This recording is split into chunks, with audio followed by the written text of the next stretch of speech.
On est le 22 décembre 2012, le lendemain de la date fatidique du calendrier maya annonçant la fin du monde.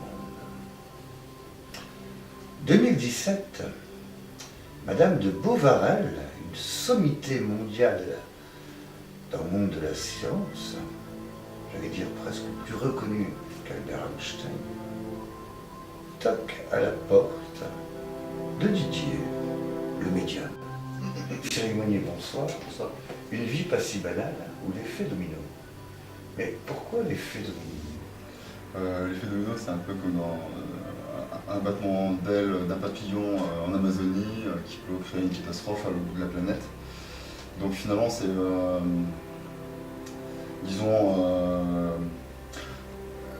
c'est un peu comme notre société actuellement, c'est-à-dire que c'est un peu un petit déchaînement des du climat, la tension mondiale. Le résumé de cette histoire, parce que là on est dans une histoire d'un roman que vous avez écrit, qui est sorti cette année.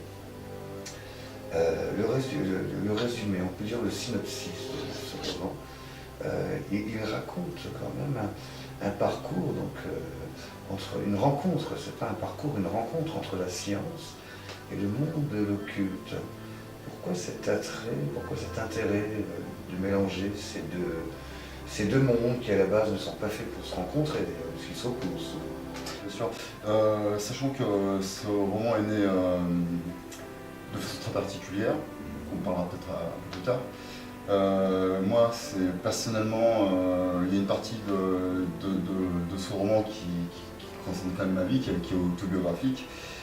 Et dès tout petit, en fait, surtout lorsque ma mère s'est tuée en voiture, j'ai eu une attirance particulière pour le paranormal, l'ésotérisme. Mais j'ai toujours fui les sectes, la religion aussi, parce que pour moi, c'est pas la Bible qui me disait à quel moment, du moins, qu'est-ce que faisait ma mère tout de suite de l'autre côté.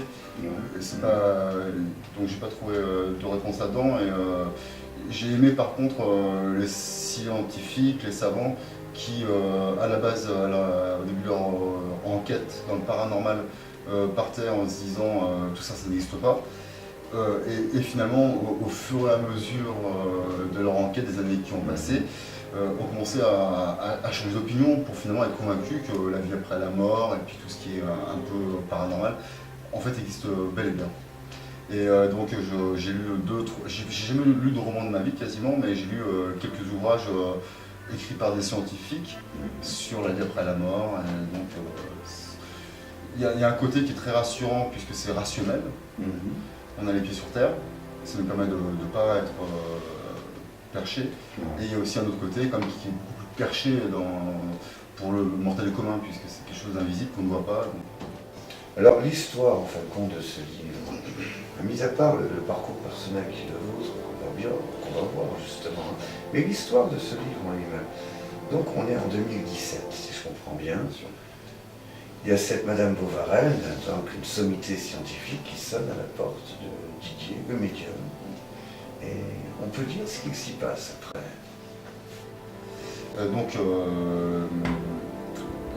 Madame de Bovary, de formation, de culture, elle n'est pas du tout attirée par l'ésotérisme, bien au contraire, puisqu'elle est ancrée, quelques années plus tôt, elle a eu le prix Nobel de science, elle est, comme tu le disais tout à l'heure, peut-être même plus forte qu'Einstein dans son domaine.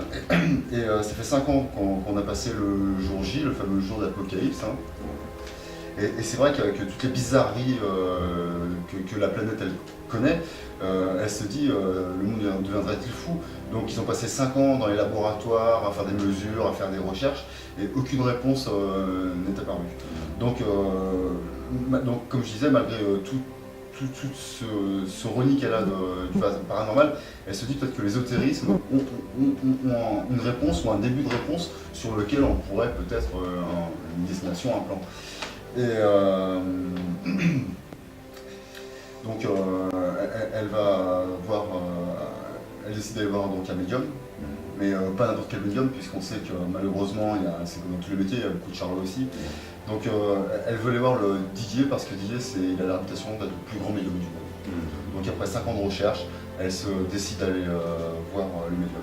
Donc le médium finalement, lui qui n'avait jamais personnellement fait de recherche, du moins il avait constaté des bizarreries, effectivement, comme tout le monde, puisque sur la planète tout le monde voit son voisin qui peut disparaître du jour au lendemain. Par exemple, à un moment donné dans le roman, il y a le grand téléphérique de Toulon qui du jour au lendemain disparaît, donc il y a quand même des choses extraordinaires. Mais Didier est plus au service des gens, donc effectivement il voit ça, mais il n'a jamais voulu faire des recherches là-dedans.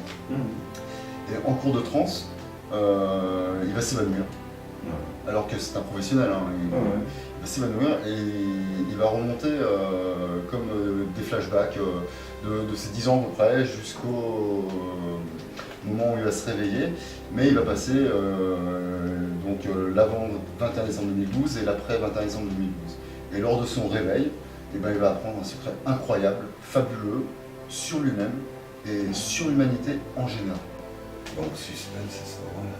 Suspense à ce moment-là. Suspense à ce moment-là. Avec un secret qui est vraiment incroyable. En tout cas, ce qu'on peut dire, c'est que c'est un ouvrage qui est déjà bien écrit et qui a la particularité, alors moi je trouve ça, et c'est là que je trouve ça intéressant, fascinant et presque magique. Pourquoi? Parce que dès qu'on se plonge dans cet ouvrage, dès la première page, on est happé par quelque chose qui fait qu'on ne peut plus lever les yeux. On reste dans le lit. On se retrouve 2-3 heures plus tard à refermer la dernière page et à dire mais mince, j'ai lu tout ça. Parce que c'est un livre qui nous ensorcelle du début à la fin. Une écriture assez particulière d'ailleurs, mais tout à fait saine, sereine. Moi je dirais que c'est un nouveau style d'écriture. Dans le terme, je dirais que c'est un style très naturel. Oui, c'est vrai que comme la vocation de romancier m'est venue comme un flash de révélation, moi je n'avais jamais écrit de ma vie, j'avais jamais lu de roman comme je le disais quelques instants plus tôt. Et effectivement, il y a quelque chose de très étrange qui s'est produit dans l'écriture, c'est-à-dire qu'un chapitre écrit correspond, parce qu'on ne s'improvise pas romancier du jour au lendemain. Tout à fait. Voilà. Donc un chapitre d'écrit, c'était comme si j'avais une formation accélérée de 2 ans. Donc ça commence de façon très facile, très enfantine, la lecture. Donc c'est vrai qu'on se prend vite au jeu, on se prend vite dedans comme les lecteurs me le disent. Mais au fil des chapitres, des pages qu'on tournera, notre esprit voyagera, mais également l'écriture par elle-même évoluera comme Didier va évoluer. Puisqu'il parle de 10 ans, où finalement il est enfantin, donc l'écriture est assez enfantine. Et au fur et à mesure qu'il vieillit, l'écriture prend de la maturité aussi. C'est vraiment ce qui est très étrange. Et quand on arrive vers les chapitres 10, 11, 12, 13, là c'est quand même très consistant, quoi. On se met quelque chose sous... ça c'est toujours aussi facilement, mais on est pris dans le sujet, puis on se met quelque chose sous les yeux, quoi, qui nous projette. Voilà, c'est ça. Du paysage, de l'image. Alors ce qui est fascinant, on parle de l'écriture et du style, hein, mais maintenant on peut parler aussi du côté intéressant, d'où est venue l'écriture. Parce que Cyril Monnier à la base n'était pas écrivain. Champion du monde de full contact, de boxe, c'est de la boxe. Hein. C'est de la boxe pied-point, c'est Bruce Lee au niveau des jambes. Voilà. Et Bray Maslow, Mike Tyson au niveau des poings. Le mélange, c'est un petit mélange, voilà. C'était un sport qui a été importé par quelqu'un que je connais assez bien, que je respecte, qui est Dominique Valera. Oui. Et voilà, donc effectivement j'ai été vice-champion du monde en 2003, donc ça c'est un titre que j'ai sur le ring. Et j'ai été décerné champion du monde honorifique en 2008. Donc un parcours quand même assez fort, assez bien reconnu. Alors, on se dit, bon, à ce niveau-là du monde sportif, on s'attendrait à avoir un roman, j'allais dire Bruce Lee au pays de l'Indonésie, par exemple. Et puis ben non, parce que déjà, la vocation d'écrire n'était même pas là à ce moment-là. Hein, alors, à ce qu'on sait, à ce qu'on connaît de l'histoire, la vocation est venue, j'allais dire, d'un incident dans votre vie. Oui. Si vous pouvez nous en parler. Oui, en effet, un incident de parcours, puisque en 2009, juste 15 jours avant Noël, j'ai mon ex-femme qui me quitte, avec mes 2 enfants. Donc pour moi, c'était très très douloureux. J'ai passé 3 mois vraiment de galère, je restais dans le noir, au dernier étage en grenier, je voyais les heures qui passaient et je me mourais, quoi. Et la douleur, une naissance d'enfer incroyable. Et je me rappelle même une fois, je vais chez mon petit frère et j'ai mon autre frère qui fait le tour d'une sorte de comptoir, quoi. Et puis qu'est-ce qu'il voit là? Un cadavre. Son grand frère complètement. C'est la descente aux enfers. Et la douleur était tellement forte qu'un après-midi, dans un dernier espoir, je téléphone à mon ex-femme et, pour essayer une dernière fois de la récupérer. Elle m'a boulé, de balader, quoi. Et j'étais en haut du Faron, là, donc à Toulon, la montagne, là, bien sûr. Et j'ai voulu accélérer avec ma voiture et puis me jeter dans le Bigorre, dans le vide, quoi. Donc à ce moment-là, j'ai une voix intérieure qui m'a parlé. L'inconscient, je pense, c'est peut-être l'ange gardien ou peut-être le dernier instant qui vient me tirer, c'est ça. Voilà. On ne s'en rend pas compte, après on est comme un robot, mais c'est mécanique. Hein. Donc j'ai été jusqu'à l'hôpital de Toulon, l'hôpital généraliste. Quand ils ont vu mon état psychologique, ils ont préféré me dire monsieur, plutôt dormir 3 jours chez nous, ils sont proposés. Et au bout de 3 jours, au lieu de sortir, je suis arrivé en hôpital psychiatrique. Et c'est l'arrivée, j'allais dire, dans la descente totale. À ce moment-là, la dépression nerveuse, le suicide, l'intégrale de la dépression. C'est horrible parce que là-bas, je prenais 5 cachets différents par jour. J'ai vraiment pété un câble, donc c'est-à-dire que je me rasais les sourcils, je me suis rasé les cheveux, je pensais que j'avais un cancer, donc j'ai affolé aussi honteusement, mais aujourd'hui je ne peux pas m'en vouloir, mais j'ai effrayé un peu ma famille. C'était vraiment très difficile. Puis soudain, il y a le bras magique, je peux dire, le bras de l'inspiration qui arrive. Alors ça se passe comment, ce bras de l'inspiration? C'est tout d'un coup des mots qui traversent la tête, des images, la rencontre avec une feuille de papier et un stylo. C'est quoi l'inspiration à ce moment-là? Le bras magique qui va sortir Cyril Monnier j'allais dire de l'anonymat, j'allais pas dire du sport, au contraire, parce que là vous étiez médiatiquement reconnu dans le sport, mais de l'anonymat, de sa douleur, du commun des mortels, qui va le mettre sur le chemin de la création autre, de l'écriture. C'était quoi ce bras? C'est quand même c'est un merveilleux souvenir. Donc c'était au bout de 3 semaines à peu près, je pense, d'internat psychiatrique, donc j'étais vraiment à l'ouest, je savais pas. Et un matin dans ma chambre, je regarde le sol comme ça et il y a une lumière, un appel. Donc certaines personnes sont devenues moines, curés, nonnes, donc ils sont tout abandonnés pour changer de vie totalement. Et bien moi ce qui est incroyable ce jour-là, c'est que mon divin appel, ce fut un appel à la littérature et de l'art en général. Et à partir de là, dans ce flash, j'ai vu aussi que ma vie ne serait jamais aussi fluide et aussi simple que là-dedans. Il y a des choses qui finalement sont réelles.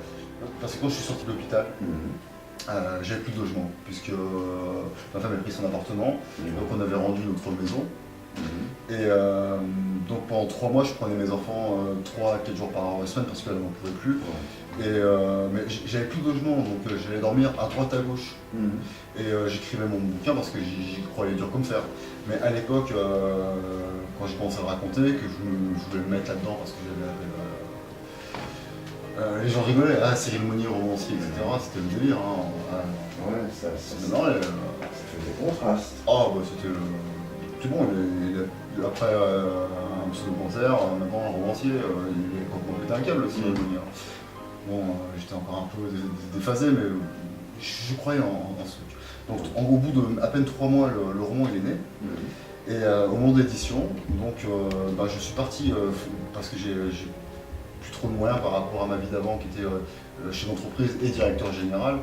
Donc c'est plus pareil. Et je suis monté à Paris avec un gros sachet de peut-être 40 kilos de manuscrits et puis une valise.